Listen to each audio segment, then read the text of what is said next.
Cameroon, Bandung, Africa, Bandung, to the world, Bandung. Your Bamenda man, your Ekona man, your Ngi man, your Bakure man, and proudly so, your Anglophone brother. You're welcome on this platform.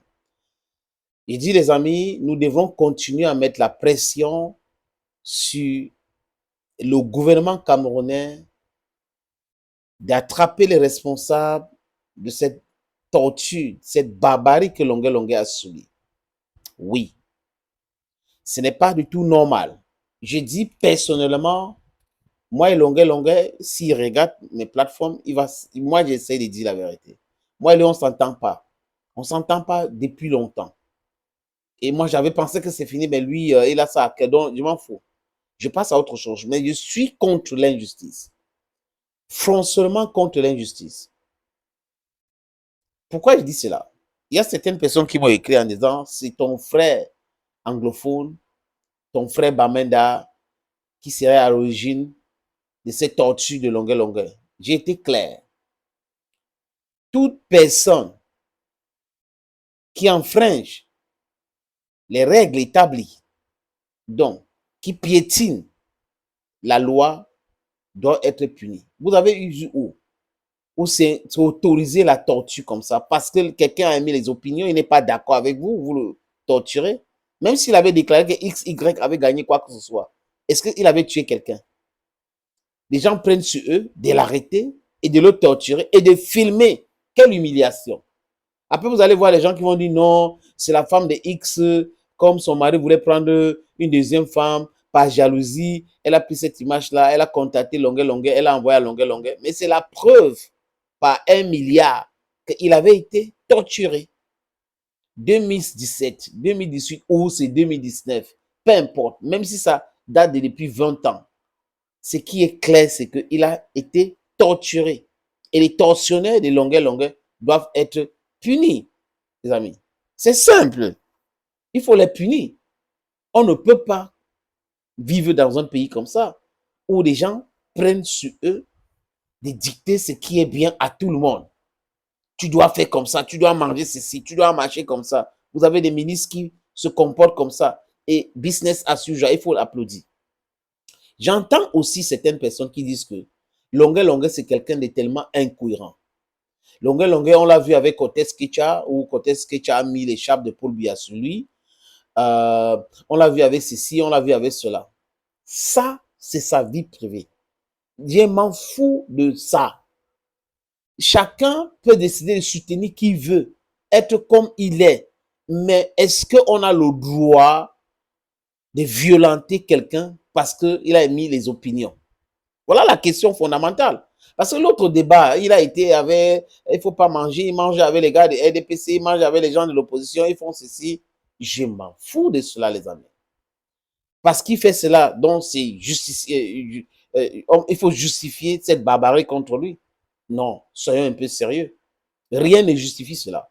Et on voit des soi-disant universitaires qui essayent de dire que c'est l'opposition qui est en train de vouloir amplifier ces choses-là parce que ils ont commencé à dire que Paul Biya était mort et après ils sont en déroute, leur démarche n'a pas marché, ils ont sorti la vidéo de Longué Longué. Je demande à Mathias Eric Ounangini qui a filmé. Est-ce que Longué Longué a été torturé? Les amis, parce que ce que je dis là, c'est le débat qui n'a pas de sens. C'est-à-dire que c'est mélanger tous les sujets. Parce que les gens cherchent à étouffer le problème. Donc, il faut mélanger les sujets. Il faut dire que lui n'est pas cohérent. Pourquoi il marche avec les gens du pouvoir et il marche avec les gens de l'opposition? Marcher avec les gens, chanter avec les gens, ne fait pas de vous quelqu'un qui pense comme eux. C'est son gagne-pain. Et même s'il pense comme eux, et il vient penser comme l'autre, c'est normal, non? Dans la vie, il y a l'évolution. Même dans la pensée, il y a l'évolution. Les choses changent. Même le téléphone que vous avez à main là, il y a des téléchargements qu'on vous propose tous les jours pour update votre téléphone. Pourquoi vous pensez qu'un être humain n'a pas le droit d'être comme ça et réfléchir, non, je me suis trompé, je dois être de ce côté? C'est possible. Mais est-ce qu'on doit entrer dans ce débat? Oui, je suis d'accord. Mais faites le débat là quand c'est nécessaire. Hein? Ne mélangez pas les débats. Il a été torturé. Oui ou non? Oui. Qui sont les tortionnés de Longué Longué? Voilà la question. Et je dis aujourd'hui comme hier que le ministre délégué en charge de la défense, donc près de la présidence de la République, Joseph Betty Assomo, l'ancien gouverneur de la région du littoral, a commandé une enquête. C'est important. Il demande une enquête pour pouvoir voir clair sur ces choses-là. Et c'est à travers le communicateur, le chef de la division de communication du MINDEF, le capitaine des vaisseaux, il s'appelle Atonfak Gemo Cyril, a écrit officiellement maintenant, donc il y a un document, il dit ceci. Le ministère de la Défense communique dans la matinée du mercredi 23 octobre 2024 est apparu sur les réseaux sociaux un vidéogramme devenu viral présentant une scène de violence infligée à l'artiste musicien Lonkana Agno Simon, dite Longuet Longuet. La victime impute ces violences à des éléments de l'antenne sécurité militaire du littoral, garnison de Douala, deuxième région littorale interarmée. Informé de ces faits de violence sur un citoyen, le ministre délégué à la présidence chargée de la défense a immédiatement prescrit l'ouverture d'une enquête par ses services spécialisés. Toute la lumière sera faite sur cette regrettable affaire, les responsables seront établis et les conséquences tirées en fonction des résultats de l'enquête conformément aux lois et règlements en vigueur. Voilà ce qui est clair. Que Eric Mathias Oonangini et l'autre s'appelle c'est Nyamak ou c'est Nyamak essayent de diluer cette affaire, c'est malsain. C'est malsain. Il faut traiter les sujets cas par cas. On finit avec cette cas, on quitte là, on passe sur l'autre. C'est comme ça qu'il faut traiter. Si on veut traiter des gens qui sont incohérents dans leur démarche politique, parlons de ça. Si on veut traiter les gens qui ont communiqué en disant que Paul Biya est mort, parlons de ça. Maintenant, si on veut condamner l'injustice, restons dans la condamnation de l'injustice. Donc, il faut être cohérent dans la démarche, cohérent dans le discours. Et je me méfie des gens qui pensent qu'ils sont plus intelligents que le monde entier. Ils ont toujours cette tendance à vouloir mélanger tout. Ils pensent qu'ils comprennent les choses plus que tout le monde.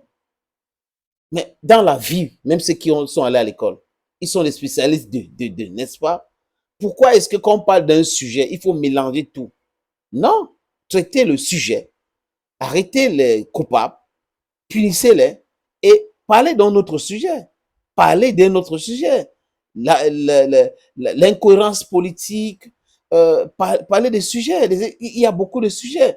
On peut parler, il faut séparer ces sujets-là et condamner la violence. Parce que ceux qui essaient de diluer, expliquer la violence, c'est comme avec Eto hier, où les gens ont dit l'État est debout, l'État c'est un monstre froid, on va envoyer le Molenex, quelque chose comme ça, et tout ça. Mais aujourd'hui, regardez ce qui se passe. Donc on peut faire ça à tout le monde. Et si tout le monde tient ce même discours, vous pensez qu'on va aller loin? On ne peut pas aller loin. Restons dignes. Restons dans le débat, restons dans le sujet. Et le sujet aujourd'hui, c'est l'injustice qu'a subi Longuet. Les coupables, les tortionnaires doivent être punis et punis sévèrement. L'autre, quand les gens essaient de faire là, c'est la distraction. Thank you, friends, and bye-bye.